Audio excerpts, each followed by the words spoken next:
In this Ignite the Truth video, I want to talk to you about hope.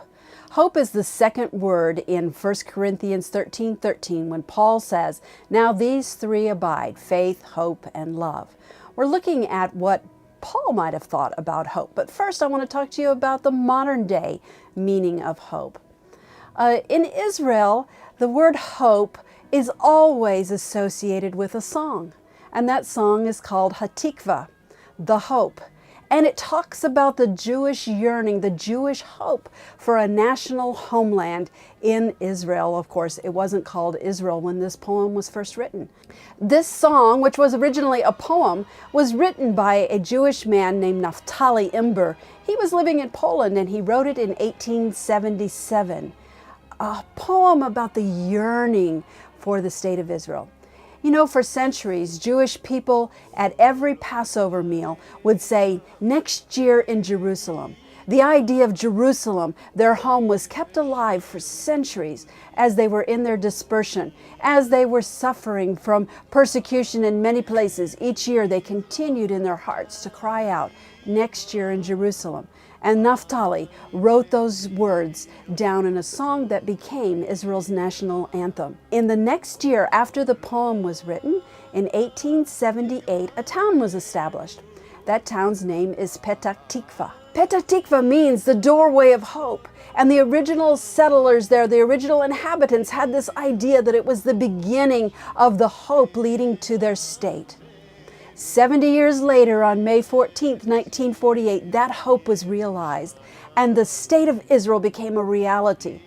When I was in Australia and New Zealand a few years ago, I met with elderly men who had been serving in the military here in Israel at that time. And they told me about the absolute jubilation in the streets of Israel. People dancing, everybody pouring out of their apartments and out of their homes and just laughing and hugging and dancing and singing because the hope of the centuries had been realized. Today, Israel is still the hope of the Jewish people, for Jewish people around the world who look at this place as the place of God's promise, as the place of hope. In our English Bibles, the first reference to hope, or tikva, is found in the book of Ruth. And it's when Naomi is talking to her daughters-in-law and trying to convince them to go back to their families, saying, "I have no hope of bringing more sons into this world that you can marry."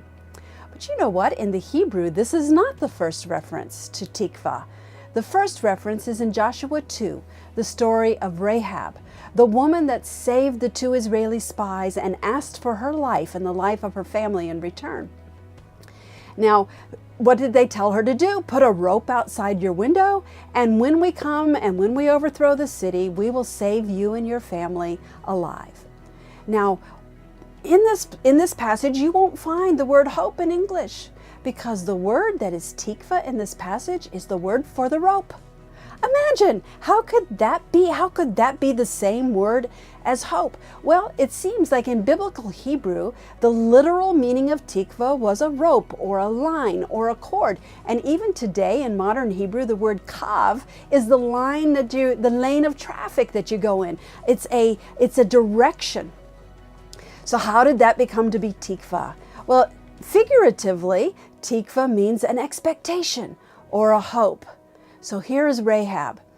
She knows that Jericho is going to be totally destroyed. They've heard the stories of the God of Israel. They know that there is no hope for them.